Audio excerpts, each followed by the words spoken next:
Fala pessoal, sejam bem-vindos a mais um vídeo aqui no canal da Pythonando. E no vídeo de hoje nós vamos destrinchar o assunto dicionários, que é uma estrutura de dados da linguagem Python extremamente poderosa de chave e valor. Mas eu quero te dar um recado antes, mesmo que você já conheça essa estrutura de dados, fica comigo até o final, que eu tenho certeza que tem um simples detalhe que talvez você não saiba, que pode ocasionar um bug gigantesco no seu programa e você não saiba onde resolver por não ter conhecimento nesse assunto que eu vou te passar. Então é um assunto extremamente importante que poucas pessoas falam, está relacionado com referência e ponteiros de memória, mas pode acontecer que você não saiba do assunto e seu programa resulte em um bug que você não consiga resolver, porque parece que está tudo certo, mas de fato não está. Então vem comigo, vamos começar do básico nessa estrutura de dados que eu tenho para mostrar para vocês. Mas antes eu tenho um recado para te falar.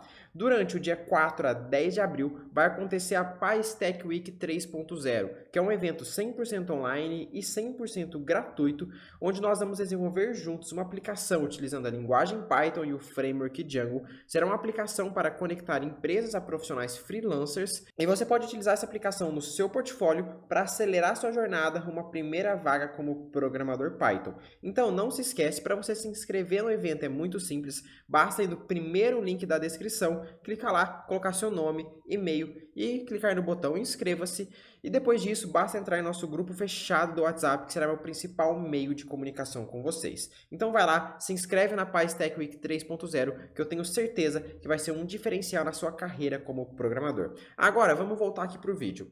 Então vamos lá, como eu já disse, o dicionário é uma estrutura de dados chave e valor da linguagem Python, ou seja, nós podemos armazenar dados em massa através de uma chave e de um valor. Se você está nesse vídeo, você provavelmente já conhece as listas, onde a gente consegue armazenar dados em determinados índices, ou seja, no índice 0 eu armazeno um dado, no índice 1 eu armazeno outro e assim por diante. Já o dicionário ele é diferente, nós vamos armazenar uma chave e um determinado valor, então para cada chave eu consigo acessar um valor. Então vamos olhar aqui.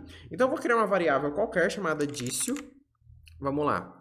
Dício vai ser igual e eu abro as chaves do dicionário. Deixa eu só aumentar aqui a fonte para vocês, pessoal, que eu acho que não tá legal, né? Então preferências, configurações, e aqui a gente troca para 28, que eu acredito que vai ficar melhor.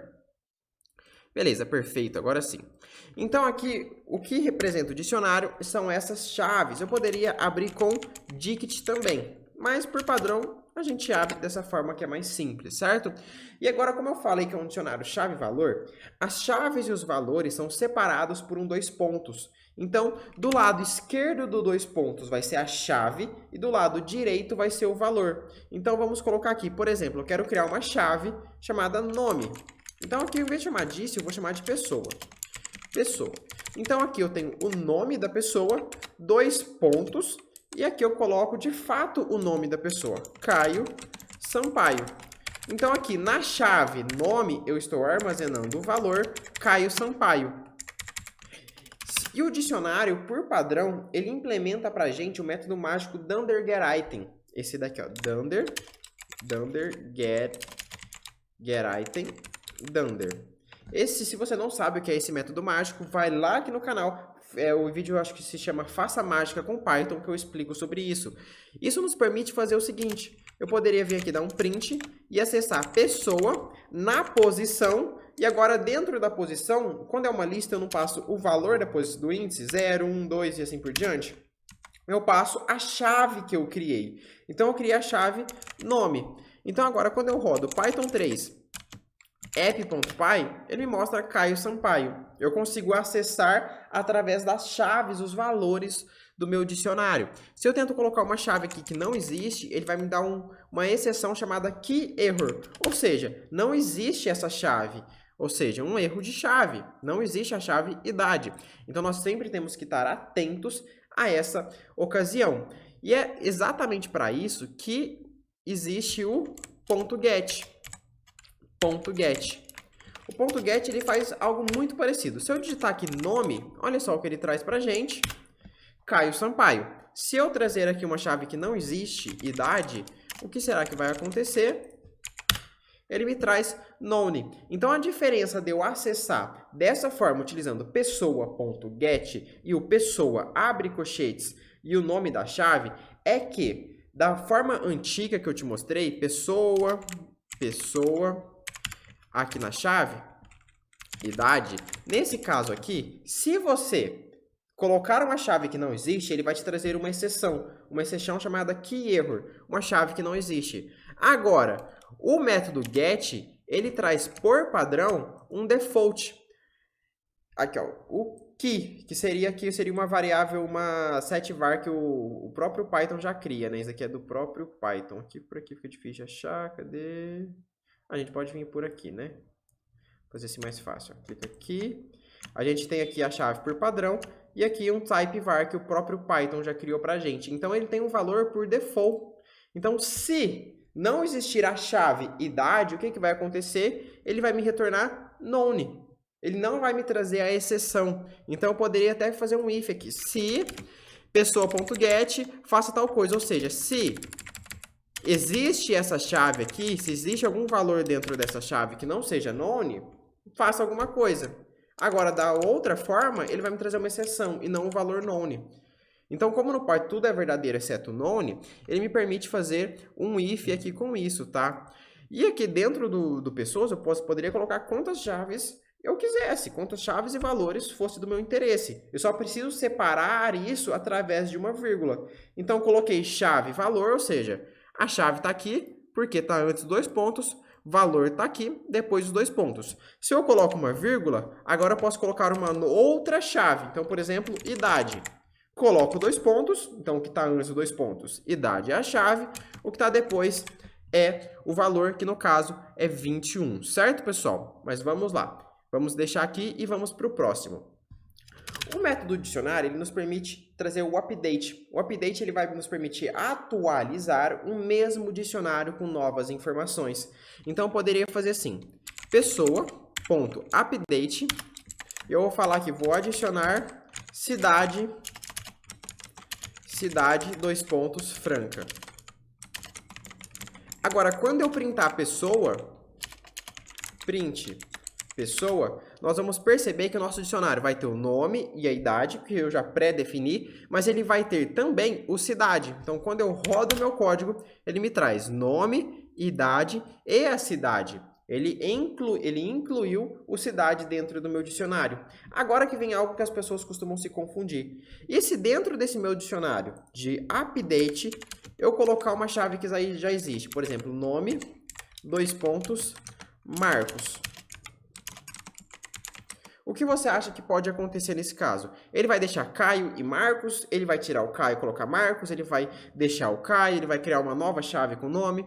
Na verdade, o que vai acontecer é que ele vai atualizar, de fato, a chave nome. Então, a chave nome, que era Caio Sampaio, vai passar a ser Marcos. Então, você tem que tomar cuidado com isso. Porque se a chave já existe, ele vai substituir o valor pelo novo valor. Como, por exemplo, o update faz. O que já faz muito sentido, tá? Mas se você não prestar atenção, pode ser que você se atrapalhe nessa hora pensando que ele vai criar uma nova chave. E ele não vai, tá? Só existe uma chave igual dentro de um dicionário. Não poderia criar uma outra chave nome. Então, não teria como diferenciar as duas, tá? Então, vamos lá. Vamos agora para o ponto keys. Então, vamos supor que eu quero, de alguma forma, analisar todas as chaves do meu dicionário, verificar se uma chave existe, se ela não existe, e etc. Eu poderia simplesmente acessar dício, vou até dar um print aqui. Então, dício, que seria o meu dicionário, só que no caso aqui eu chamei ele de pessoa, ponto, e aqui eu coloco keys, abro e fecho parênteses, porque é um método. Quando eu faço isso, ele vai me retornar aqui todas as chaves do meu dicionário. Então, ele já me traz nome, idade, cidade. Deixa eu tirar esses outros prints aqui, só para não atrapalhar, certo? Ele me trouxe todas as chaves do meu dicionário. E isso daqui, ele é um iterável. Significa que eu posso fazer o seguinte. For key in pessoa.keys, print key. Fechou. Agora, quando eu rodo meu código aqui, ele vai mostrar nome, cidade e idade. Aqui você poderia fazer um if para verificar se uma chave existe ou não e etc. Isso daqui também ele implementa o contains. Então, você poderia fazer, por exemplo, cidade in pessoa, opa, que eu coloquei dentro de aspas, as aspas terminam aqui, cidade em pessoa.keys. Isso aqui será que vai ser true ou false? Print, rodo meu código e ele me trouxe true, porque a chave cidade existe dentro de pessoas.keys. Agora, se eu coloco uma chave que não existe, por exemplo, cidade altura, essa chave existe? Não. Então, ele vai me trazer um false, então eu consigo verificar com facilidade se aquela chave existe ou não, graças ao método .keys, que ele me retorna exclusivamente as chaves. E assim como eu tenho o keys, eu tenho também, deixa eu só comentar essa linha aqui, eu vou ter o values, que faz o contrário. Em vez de trazer só as chaves, ele traz só os valores. Então, eu tenho print pessoa.values. E ele vai me trazer todos os valores, Marcos, 21 e Franca, sem correlação nenhuma com as chaves. Por exemplo, tem lá o número 21. Dessa forma, não tem como eu saber que o 21 é a idade, por exemplo. Ok? Ele não traz o idade de alguma forma ali junto, de uma tupla ou qualquer coisa. Ele só traz os valores ali. Pega todos os valores que tinham e me traz aqui. Agora que vem o segredo. Ele também é um iterável. Então, eu posso fazer for value in pessoa.values print value. Quando eu rodo meu código aqui, ele me traz cada um dos valores para que eu possa fazer as minhas verificações e etc. E agora, por fim, o que eu quero mostrar para vocês é o items, que ele é uma junção do keys e do values ao mesmo tempo. Então, ele vai trazer uma lista iterável de chave e valor, só que em uma tupla. Então, olha só que legal isso daqui, pessoal. Se eu der um print items, abre e fecha parênteses, rodo meu código e ele me traz lá uma lista. Então, eu tenho dentro dessa minha lista, 3 tuplas. Então, temos lá, uma tupla contém nome e Marcos, idade 21 e cidade Franca. Então, fica dentro da tupla o conjunto chave e valor. Caio, por que isso é importante? Eu posso fazer algo do tipo assim, for key, value in pessoa.items. E agora, se eu der um print em aqui, colocar aqui uma format string, chave, 2 pontos, eu vou printar aqui o key, que eu iterei sobre ele. E o value, e eu printo o value, que eu iterei sobre ele também.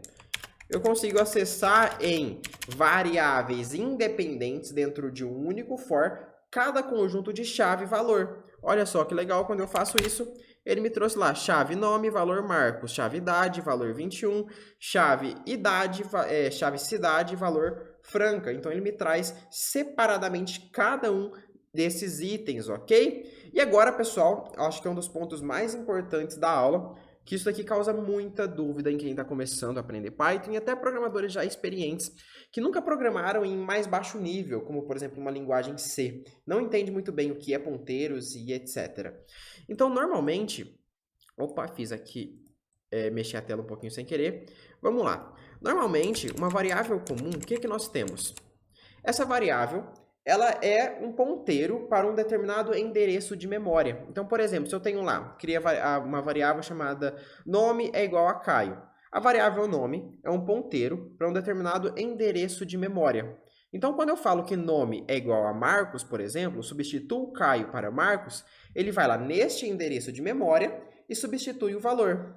Agora, quando nós temos uma estrutura de dados, como por exemplo uma lista, uma tupla ou um dicionário, eu não tenho um ponteiro direto, eu tenho uma referência de memória.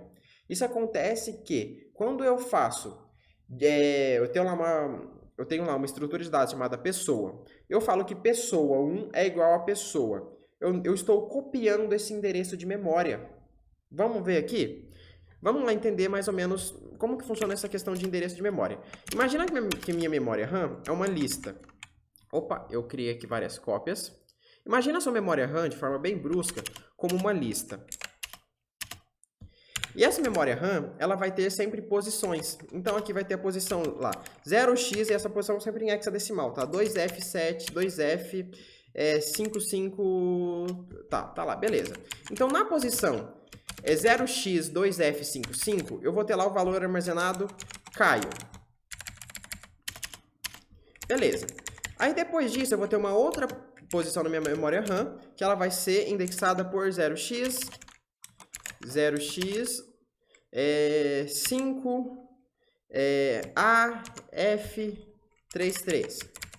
E aqui vai estar lá escrito 21. Isso daqui é mais ou menos como que funciona a minha memória RAM. Ela é indexada através de índices ali, e cada uma dessas posições da minha memória RAM eu posso armazenar um determinado valor. Então, quando eu crio uma variável chamada nome vai ser igual a Caio, o que acontece? O interpretador Python vai pedir para o sistema operacional um espaço de memória válido. Então, por exemplo, eu tenho lá um espaço de memória chamado 0x222, e esse espaço aqui está vazio, não tem nada armazenado dentro dele. Então, o sistema operacional fala assim, olha, Python, existe um espaço aqui de memória vazio que você pode utilizar, beleza. E o espaço de memória é 0x222. Então, a variável nome aqui, ela está referenciando a este endereço de memória aqui, 0x222.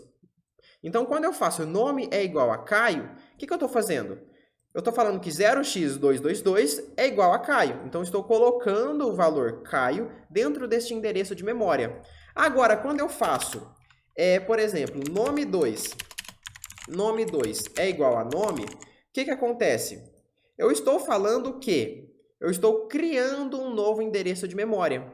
Então, aqui teria um outro endereço de memória vazio. Então, vamos lá. Colocar aqui... Colocar uma vírgula aqui para ir separando mais ou menos. Aqui tem um outro endereço de memória chamado 0x333. Ok. Então, aqui falei, nome é igual a Caio. Então, aqui o 0x222 ficou com Caio. Ótimo. Quando eu faço que nome 2 é igual a nome, eu peço para o sistema operacional um novo endereço de memória vazio para que eu possa colocar o valor dentro. O valor era Caio. E agora que vem o segredo. Quando eu fizer assim, nome é igual a Marcos, o que vai acontecer? O nome está referenciando qual endereço de memória? Está apontando para qual endereço de memória? 0x222. Então, ele vai lá no 0x222 e troca para Marcos. O Caio aqui, ele ficou intacto. O Caio do 0x333 ficou intacto, porque o nome ele aponta para 0x222. Agora, se eu faço nome 2 é igual a Marcos, ele não vai mudar aqui o 0x222, ele mantém o Caio, ou seja, eu falei nome é igual a Caio, colocou o Caio aqui. Nome 2 é igual a nome, colocou o Caio aqui no 0x333. E agora, quando eu falo nome 2 é igual a Marcos, o nome 2, ele está apontando para o 0x222? Não, ele aponta para o 0x333. Então, ele vem aqui e muda para Marcos. Então, as variáveis são independentes, porque elas estão apontando para endereços de memória diferentes. Agora que vem o problema. Quando eu tenho uma estrutura de dados como dicionário, por exemplo, tá lá, nome, 2 pontos, Caio. Quando eu tenho isso daqui, o que eu tenho lá? Vamos apagar isso aqui para frente. Eu tenho meu endereço de memória é 0x222 que está vazio e 0x333 que está vazio. Quando eu falo nome, vou colocar aqui pessoa, né? Pessoa. É igual a nome, Caio. Quando eu faço exatamente isso, o interpretador Python fala, sistema operacional, me dá aí um endereço de memória que esteja vazio para eu atribuir isso daqui. Fala, Python, o endereço 0x222 está vazio, pode ficar para você. Aí ele vai lá e fala, beleza, muito obrigado, e coloca isso que ele tinha aqui. Ctrl C, Ctrl V. Perfeito. Então, o que acontece? O pessoa aqui, ele está apontando para 0x222. Esse daqui é o endereço de memória de pessoa. Quando eu faço pessoa 1 é igual a pessoa. Se você pensa que funciona igual às variáveis, você vai pensar que Pessoa 1 vai criar um novo endereço de memória, vai pedir um novo endereço de memória para o sistema operacional. O sistema operacional vai ver, existe um endereço de memória vazio, 0x333, e ele falar, tá, o endereço de memória de pessoa 1 é o 0x333. Só que não é assim que funciona. Quando eu faço pessoa 1 é igual a pessoa, a variável pessoa 1 ela está apontando para o mesmo endereço de memória, que no caso é 0x222, o mesmo endereço de memória de pessoa. Então, o que acontece? Quando eu faço pessoa 1 é igual a, na posição nome, vai ser igual a Marcos. Opa, o que eu fiz aqui? Posição na posição nome, vai ser igual a Marcos. Então, você viu que quando eu fiz pessoa 1 é igual a pessoa, ele não colocou um outro dicionário aqui dentro. Ele simplesmente falou, pessoa 1 tem o mesmo valor, aponta para o mesmo endereço de memória que pessoa, que no caso é 0x222. Então, quando eu falo pessoa 1 na posição nome é igual a Marcos, o que acontece? Pessoa 1 está em qual endereço de memória? Esse daqui. Então a gente vai aqui e troca para Marcos.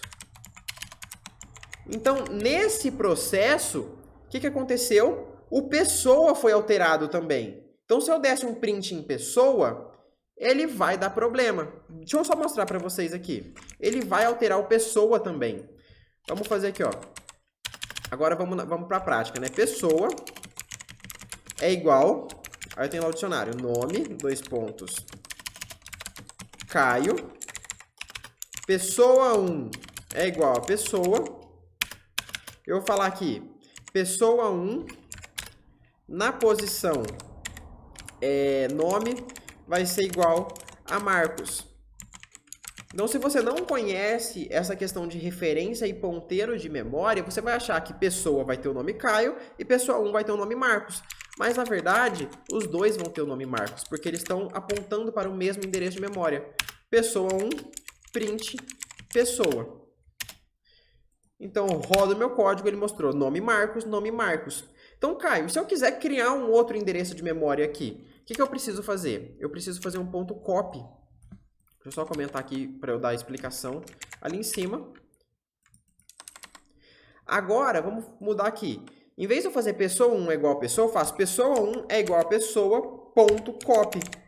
Agora sim, o pessoa 1 não vai apontar para o mesmo endereço de memória. Ele vai apontar para um novo endereço de memória. Vai falar, sistema operacional, vê aí um endereço de memória que está vazio. Ele fala, o 0x333 está vazio, Python. Python fala, muito obrigado, vou pegar o que tinha aqui no 0x222,